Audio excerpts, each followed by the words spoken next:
Movie में हमें एक ऐसे कपल को दिखाया जाता है जो बिना डॉक्यूमेंट्स के आए वर्करों से उन्हें ब्लैकमेल करते हुए अपने घरों में काम करवाते हैं। सो मूवी की स्टार्टिंग में हम यहाँ मेमो नाम के एक बंदे को देखते हैं जो यहाँ पर अपने भाई एलिजेंड्रो से मिलने आया है। मेमो और एलिजेंड्रो दोनों ही इस देश में इमिग्रेशन के जरिए बिना डॉक्यूमेंट्स के रह रहे हैं। मेमो के पास में कोई दूसरा काम नहीं है, इसीलिए वो अपने बड़े भाई के साथ में काम करने के लिए आया है। एलिजेंड्रो डेली वर्कर है जो अपना गुजारा करने के लिए लोगों के यहाँ पर लेबर का काम करता है। दोनों लोग अगले दिन अपने वर्क की तलाश में जाते हैं। यहाँ पर उनके अलावा भी कई सारे लोग होते हैं जिससे उनके लिए कोई वर्क मिलना यहाँ पर थोड़ा मुश्किल होता है। मेमो को तो कोई भी वर्क नहीं मिल पाता है, मगर एलिजेंड्रो फिर भी थोड़ा बहुत इधर उधर काम करके कुछ पैसे कमा लेता है। मेमो उदास ना हो इसलिए एलिजेंड्रो उसे कुछ पैसे दे देता है। हम यहाँ पर ये भी देखते हैं कि एलिजेंड्रो कुछ पैसों की सेविंग कर रहा है। एक्चुअली एलिजेंड्रो की बीवी और बच्चे इस देश में नहीं है और वो उन्हें भी इमिग्रेशन करके यहाँ पर लाना चाहता है। इसके लिए उसकी एक डीलर से बात हुई है, लेकिन सिर्फ इतने से पैसों में कुछ भी नहीं हो पाएगा। रात हो जाने पर एलिजेंड्रो अपने बीवी के पास कॉल करता है। इससे हमें ये पता चलता है कि वो अपने वाइफ और बेटे से कई सालों से नहीं मिला है। नेक्स्ट डे दोनों लोग फिर से काम ढूंढने जाते हैं। फाइनली दोनों को यहाँ लिज नाम की एक लेडी के यहाँ कंस्ट्रक्शन का काम मिल जाता है।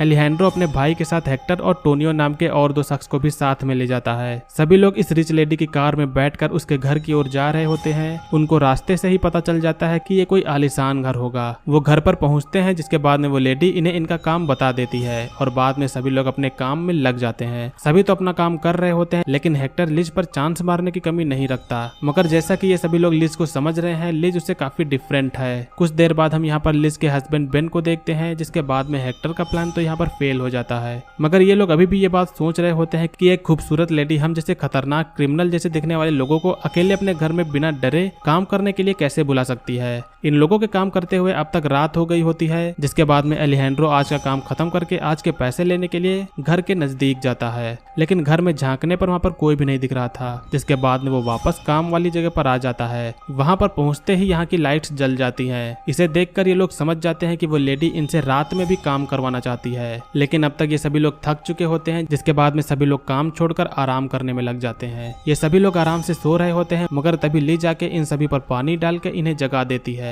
और वापस फिर से काम करने को कहती है। अब ये सभी लोग, खास तौर पर हेक्टर, तो भड़क जाता है कि हम रात में काम नहीं करेंगे। जिसके बाद में लिज धमकी देने लगती है कि अगर काम नहीं करोगे तो मैं पुलिस को बुला लूंगी। लिज को पता है कि ये लोग बिना डॉक्यूमेंट्स के वर्कर हैं, जिससे अगर यहाँ पर पुलिस आई तो यहाँ पर ये लोग इलीगली रह रहे हैं तो इनको गिरफ्तार कर लेगी। एलिजेंड्रो समझदारी दिखाते हुए शांत होने को कहता है और बाद में सभी लोग काम पर दोबारा लग जाते हैं। काम करते हुए अब अगला दिन होता है। मेमो काफी थक चुका है और वो गेट की तरफ जाकर बाहर फेंस से जाने को देखता है, लेकिन फेंस में से करंट आ रहा होता है और गेट भी तभी खुलता है जब कोई गाड़ी बाहर जाए या फिर अंदर आए। लिज के क्रूर होने का अंदाजा हम इस बात से लगा सकते हैं कि उसके घर के अंदर जब कुछ चूहे आ जाते हैं तो वो उन्हें कुचल कर ही मार देती है। इधर टोनियो काम कर रहा होता है और तभी उसके हाथ में चोट लग जाती है। जिसके बाद में सभी लोग जल्दी से उसे घर के पास में ले जाते हैं। अंदर से लिज निकलती है और उस पर क्लीनर डाल के उसे पट्टी करके कह देती है कि ये इतनी भी गहरी चोट नहीं है। एलिजेंड्रो उसे क्लिनिक में ले जाने को कहता है, लेकिन लिज ब्लैकमेल करते हुए कहती है कि फिर साथ में पुलिस को भी बुलाना पड़ेगा। जिसके बाद में सभी बिना कुछ बोले काम पर वापस आ जाते हैं। ये लोग सभी समझ गए होते हैं कि वो यहाँ पर फंस चुके हैं। जिसके बाद में अब ये सभी लोग यहाँ से निकलने की प्लानिंग में लग जाते हैं। हेक्टर घर के पास में जाकर एक चाकू से जाली को काट कर घर के अंदर जाता है। वहाँ से वो चुपके से चाबी लेकर बाहर निकलता है, लेकिन उसके बाहर आने पर दूर से बेन उसके टांग पर गोली मार देता है। फिर बाद में अंदर से ली जाती है और अपनी हील से उसके चेहरे पर वार करके उसे बुरी तरह से मार देती है। ये देख के सभी लोगों की फट जाती है और सभी लोग जान जाते हैं कि ये लोग सनकी हैं। बेन इन लोगों से बोलता है कि तुम अपना काम करते रहो, तुम्हें कुछ भी नहीं होगा। सभी लोग दोबारा काम करने चले जाते हैं, लेकिन कुछ देर में लिज गन के साथ में डांस करते हुए बाहर आती है, जो कि काफी अजीब है। लिज इन लोगों से डेड बॉडी के निशान साफ करवाती है, क्योंकि कुछ ही देर में यहाँ पर एक डीलर आने वाला था। वो डीलर यहाँ आता है और इन तीनों को दूसरी साइड में बांध दिया जाता है। अब हमें ये नहीं पता है कि लिज और बेन ने इन तीनों हट्टे कट्टे नौजवानों को कैसे बांधा। इधर डीलर इस घर को दूसरों को खरीदवाने के लिए इसके पेपर्स लाया होता है। यहाँ पर हम ये देखते हैं कि लिज को हल्की सी भी गंदगी पसंद नहीं है।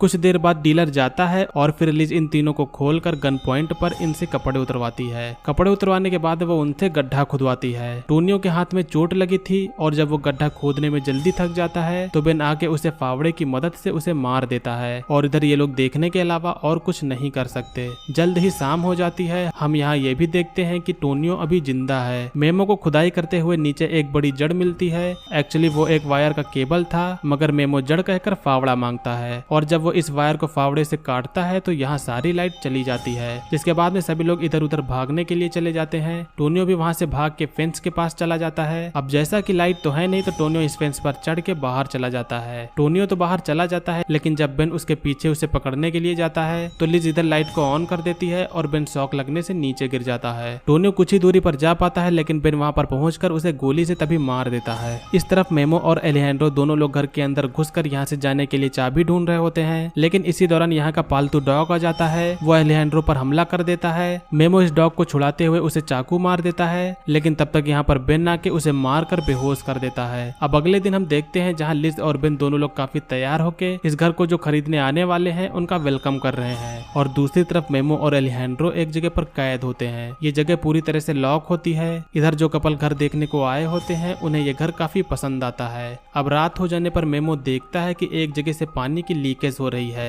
इसके बाद में वो एक चाकू की मदद से उसी जगह पर छेद करता है और वहाँ पर वो बड़ा सा होल करके घर के ऊपर वाले हिस्से पर निकल जाता है। मेमो एलिजेंड्रो को भी निकालता है, मगर एलिजेंड्रो के पैर में घाव था तो वो भाग नहीं पाएगा, इसलिए एलिजेंड्रो मेमो को अकेले ही यहाँ से चले जाने के लिए कहता है। मेमो अकेले जाना तो नहीं चाहता है, लेकिन उसके कई बार कहने पर मेमो यहाँ से चला जाता है। मेमो अब बाहर जाने वाला होता है। बाहर से कोई गाड़ी अंदर आती है तो गेट खुलता है और बाद में गेट बंद भी हो जाता है। उसे बाहर जाने के लिए कार चाहिए। इसके लिए वो घर के अंदर चाबी ढूंढने जाता है, लेकिन तभी उसे वहाँ कोई आदमी मिलता है जो उसे भी मार देता है। इस तरफ एलिजेंड्रो को भी लिज और बेन पकड़कर उसे बांध देते हैं। उसे टॉर्चर करते हुए बेन उसके मुंह में ऑयल डाल देता है। ऑयल पेट में चले जाने से एलिजेंड्रो बेहोश हो जाता है, लेकिन जब लिज उसके करीब आती है तो एलिजेंड्रो उस पर ही थूक देता है। इससे लिज बहुत डर जाती है, क्योंकि वो बिल्कुल भी गंदगी बर्दाश्त नहीं करती और वो इसे धोने के लिए चली जाती है। इस तरफ अब बेन बचता है, और जब बेन उसके साथ में बातें कर रहा होता है तो एलिजेंड्रो अपने पीछे वही गड्ढे को देखता है, जिसके बाद में वो कुर्सी को उसी गड्ढे में ढकेल देता है और उसके हाथ भी साथ में खुल जाते हैं।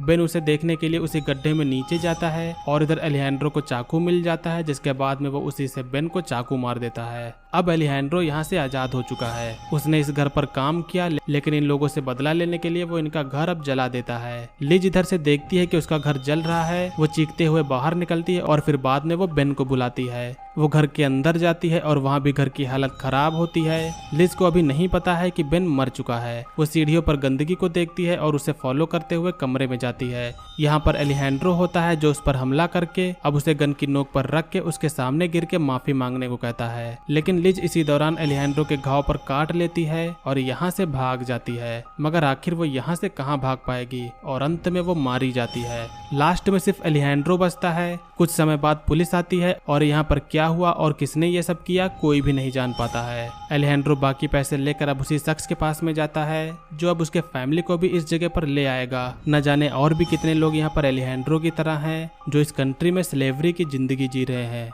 और लास्ट में यहीं पर इस मूवी का एंड होता है। तो दोस्तों ये थी 2019 की एक हॉरर थ्रिलर मूवी का एक्सप्लेनेशन। मूवी का नेम है बीनीथ अस।